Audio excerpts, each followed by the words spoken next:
सूंघ लिया अहिल्या देवी ने गिरधर का पाप, ऐसे करेंगी खुलासा। नमस्कार दोस्तों, स्वागत है आपका आपके अपने चैनल हंग्री स्पिरिट्स में।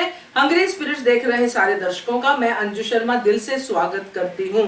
तो दोस्तों, गिरधर के हौसले बढ़ते ही गए। हौसले बढ़े भी क्यों ना, जब एक गद्दार का उनके सर पे हाथ था, यानी कि गुरु जी का।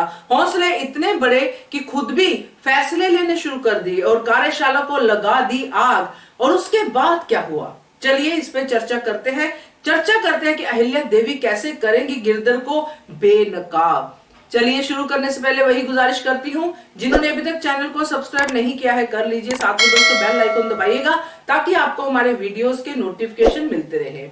गुरु जी के साथ वार्तालाप करने के बाद गिरधर को थोड़ी डिसअपॉइंटमेंट हुई कि गुरु जी अब कुछ और सोच रहे हैं। गुरु जी तो अपना मतलब निकाल रहे हैं, उनको क्या लेना देना कि गिरधर को काम मिले, कारीगरों को काम मिले ना मिले। उनको तो सिर्फ खंडेराव, अहिल्या और मल्हार सरकार को नुकसान पहुंचाना है। इस रास्ते पे गुरु जी चल रहे हैं और उनको जो भी मोहरा चाहिए वो यूज कर रहे हैं। अब गिरधर भी एक मोहरा था, मगर गिरधर अपनी लड़ाई लड़ रहा था।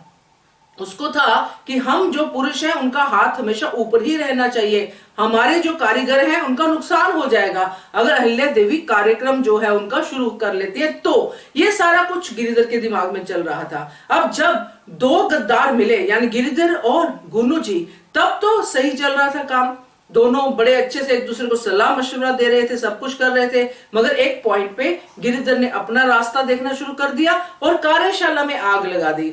यहाँ पे उन्होंने पहले ही अहिल्या देवी के दिमाग में ये डाल दिया, जानबूझ के नहीं, बस हो गया उनसे, क्योंकि वो दोपहर को ही वहां पे देखने चले गए और अहिल्या देवी ने समझ लिया कि कोई खतरा तो जरूर है। अब उन्होंने शामिल किया उसमें एक और ऐसे इंसान को जिनकी पत्नी कार्यशाला में काम करती है।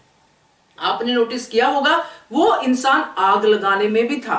और बाद में जब हम देखते हैं कि गांव देवी के मंदिर में भी बाहर वो खड़ा था और हैरान हो रहा था कि कैसे हमारी बाजी जो है पलट गई है, हम हार गए हैं, वो इंसान वहीं पे खड़ा था और वही इंसान था जो गिरधर के साथ आग लगाने में था। अब हम देखते हैं कि कैसे तुकु जी को अहिल्या बताती है कि मुझे शक तो है कि किसने किया है, मगर पक्के तौर पे मैं अभी कह नहीं सकती हूं।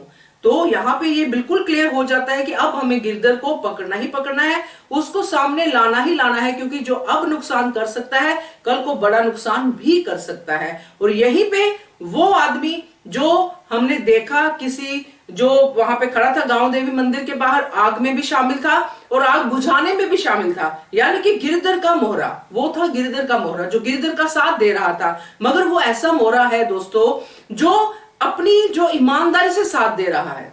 उसके मन में गिरधर की तरह बेईमानी नहीं है, गुरु जी की तरह बेईमानी नहीं है। वो इसलिए साथ दे रहा है कि कहीं उसको लगता है कि जब ये मेरी पत्नी या औरतें काम करने लग जाएंगी तो हमारा क्या होगा। और वो उनका अपना एक तरीका है सोचने का, और वही तरीका बदलेगा, वही तरीका सामने लाएंगी अहिल्या देवी और वही तरीका उनको जाने अनजाने बदल देंगी। वो समझा देंगी अपने ही तरीके से कि ये गलत है। और हो सकता है दोस्तों कि गिरधर उसी को, जो वो इंसान है, उसी को अपने दांव पे आगे लेके आए, मगर वो आगे ना आए क्योंकि वो अहिल्या देवी से कन्विंस हो जाए। तो ये जो इंसान है जो वहां पे मौजूद है आग में भी और बाद में भी, वही इंसान खुलासा करेगा गिरधर का और उसी इंसान के जरिए अहिल्या देवी खुलासा करेंगी गिरधर का। क्या कहते हो आप, कमेंट करके बताइएगा। देखते रहिए channel hungry spirits. Thank you so much. Subscribe to our channel by clicking the subscribe button. Click the bell button and enjoy the latest uploads from our channel.